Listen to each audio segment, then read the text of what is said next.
News, आवाज महाराष्ट्राचा। पिंपरी चिंचवडमध्ये पहिल्यांदाच होणार पथविक्रेते समितीची निवडणूक।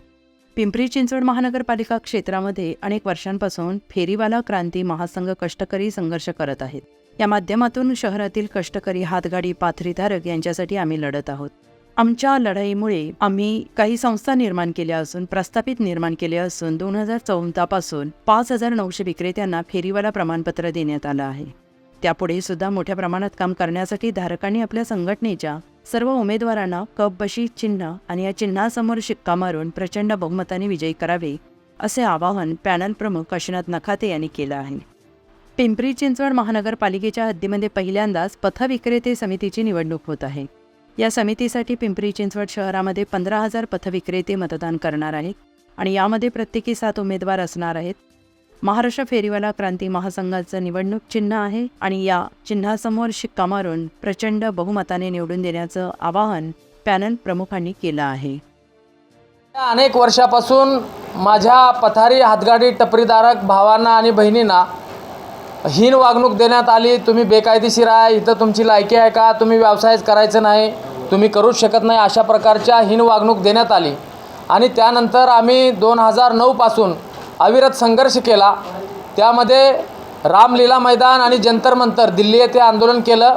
2012 मोठं आंदोलन झालं, 2014 फार मोठं आंदोलन झालं आणि त्यावेळेला केंद्रीय गरिबी उपशमन मंत्रालयाच्या मंत्री होत्या गिरिजाजी व्यास, त्यांना आम्ही भेटलो आणि देशातला पहिला कायदा पथ विक्रेता अधिनियम 2014 street vendors protection of livelihood and regulation of street vending 2014 हा कायदा देशभरामध्ये पारित झाला आणि त्याची अंमलबजावणी संबंध देशभरामध्ये आता सुरू होत असताना, त्यामध्ये कायदा करत असताना आमच्या सगळ्या राज्यस्तरीय, केंद्रस्तरीय ह्या कमिटीनं ठरवण्यात आलं होतं की त्या कमिटीच्या माध्यमातून लोकप्रतिनिधी म्हणजे फेरीवाल्यांचे प्रतिनिधी हे त्या शहर फेरीवाला समिती, ज्याला आता शहर पथ विक्रेता समिती या नावानं संबोधलं जातं, शहर पथ विक्रेता समितीच्या माध्यमातून विविध समाज घटकांना न्याय देण्यासाठी म्हणून 8 प्रतिनिधी त्या ठिकाणी निवडणूक त्यांची होत आहे। अर्थातच महाराष्ट्र राज्यातल्या सर्वच महानगरपालिकामध्ये याची अंमलबजावणी होत आहे। मला तुम्हाला नक्कीच आनंदानं सांगायचं आहे, 1 मार्च 2024 रोजी मुंबईमध्ये आपण जो आंदोलन केलं, मोर्चा केला, त्यामध्ये असंघटित कामगारांसाठी सामाजिक सुरक्षा आणि अपघाती विमा संरक्षण आणि त्यांचे महामंडळ वेगवेगळे व्हावे, त्यावेळेला आम्हाला आश्वासन देण्यात आलं होतं की हे सगळं अंमलबजावणी करू। त्याच्यामध्ये पथ विक्रेत्याचा महत्त्वाचा प्रश्न होता आणि मग त्याची अंमलबजावणी करण्यासाठी अनेक महानगरपालिका क्षेत्रामध्ये यापूर्वी इलेक्टेड कमिटी होती। इलेक्टेड म्हणजे महानगरपालिकेचे आयुक्त ते सांगायचे की शहरात काम करणाऱ्या प्रतिनिधींची 4-5 असतील, त्या प्रतिनिधींची निवड करायचे आणि त्यांची डायरेक्ट नियुक्ती व्हायची। त्या नियुक्ती झालेल्या सदस्यामध्ये आम्ही बरेच अनेक वर्ष काम करत आहोत। आतापर्यंत मी सुद्धा त्या समितीचा सदस्य आहे आणि पुढच्या कालावधीमध्ये त्या फेरीवाल्यांचे 40% प्रतिनिधी ह्या समितीमध्ये असावेत, अशा प्रकारचं कायदेशीर स्वरूप झालं आणि त्याची अंमलबजावणी आपण कल्पना आहे। आपल्या सर्व वृत्तपत्र माध्यम, सोशल मीडियाचं माध्यम, पोर्टल धारकांनी आमच्या बातम्या अनेक वेळा लावलेल्या, त्याची अशी ही गोष्ट खरी आहे की प्रत्यक्ष फेरीवाल्याच्या कायद्याची अंमलबजावणी होताना आम्हाला संघर्ष करावा लागतो आहे।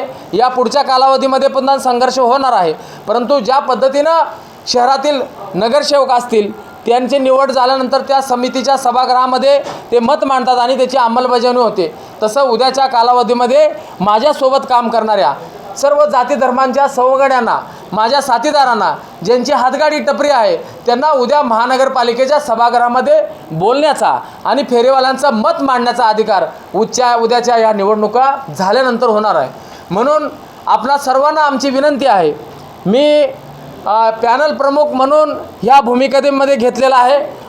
माझ्या कुटुंबातील कोणी उमेदवार नाही, घराणेशाही आम्ही जपलेली नाही, सर्वसामान्यांच्या लेकरांना त्या ठिकाणी घेऊन आम्ही उमेदवारी दिलेली आहे। अत्यंत चांगल्या पद्धतीचं पॅनल झालेलं आहे। सर्वसामान्य कष्टकऱ्यांना, कामकऱ्यांना, फेरीवाल्यांना न्याय देण्याची आमची भूमिका असणार आहे। अत्यंत प्रामाणिकपणे रस्त्यावरची लढाई आपण केलेल्या इतके वर्ष आणि पुढच्या कालावधीमध्ये पण सुरू राहील। आमचे अनेक कार्यकर्ते अनेक वेळा हातगाडी जप्त करत असताना विरोध झाला, त्या हातगाड्या जप्त करून आम्ही ओढून घेतल्या, त्या देऊ दिले नाहीत। अशा वेळेला अनेक वेळा गुन्हे दाखल झाले, परंतु तरीसुद्धा आमचे सहकारी मागे हटले नाहीत। मी उमेदवारांच्या ओळख आपणा सर्वांना करून देत आहे. सर्वसाधारण गटामध्ये या ठिकाणी आहेत किरण श्रीधर साडेकर. दुसरा सर्वसाधारण गट आहे राजू विलास बिराजदार.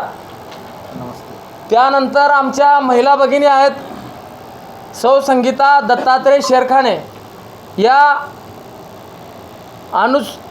सर्वसाधारण महिला गटामध्ये आहेत. अनुसूचित जाती गटामध्ये प्रल्हाद रामभाऊ कांबळे आहेत आपल्यासमोर. त्यानंतर अनुसूचित जमाती गट किसन रामा भोसले आपल्यासमोर आहेत.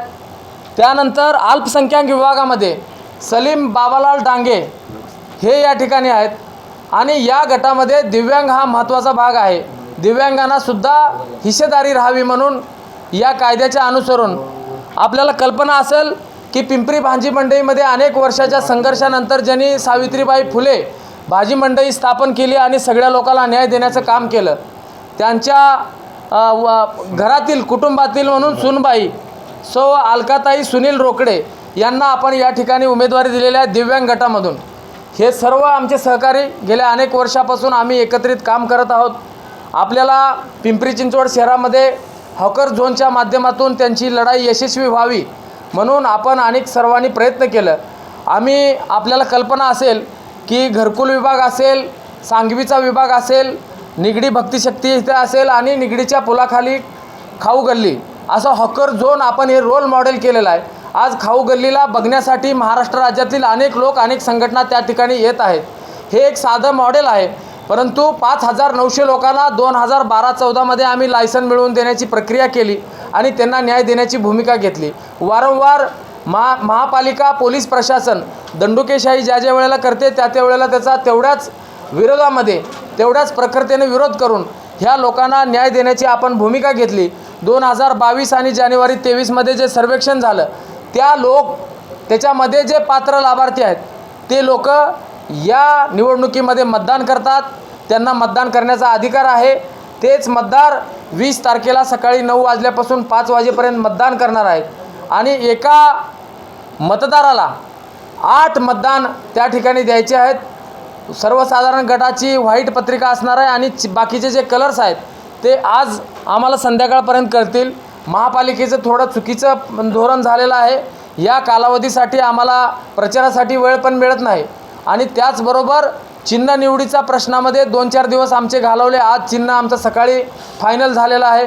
जे कपबशी सर्वसामान्य घरामध्ये आपला नातेवाईक आला, पाहुणा आला, कोणी मित्र भेटला तर चला चहा घेऊ म्हणून आपण ज्या कपबशीशी नातं जोडतो अशी कपबशी आपल्या सर्वांना आमच्या सर्वच उमेदवारांना मिळालेली आहे. आमची लढाई भविष्यामध्ये सन्मानानं फेरीवाल्याला जगण्यासाठी आणि सन्मानानं हॉकर झोन प्रत्येक रस्त्यावरती प्रत्येक ठिकाणी वाहतुकीला अडथळा न ठरता महापालिका पोलीस प्रशासन आणि सर्वसामान्य नागरिकांच्या पुणे तसेच पिंपरी चिंचवड आणि महाराष्ट्रातील महत्त्वाच्या आणि ताज्या बातम्या पाहण्यासाठी महाराष्ट्र 18 न्यूज चॅनलला यूट्यूबवर सबस्क्राईब करा आणि बेल आयकॉन प्रेस करा.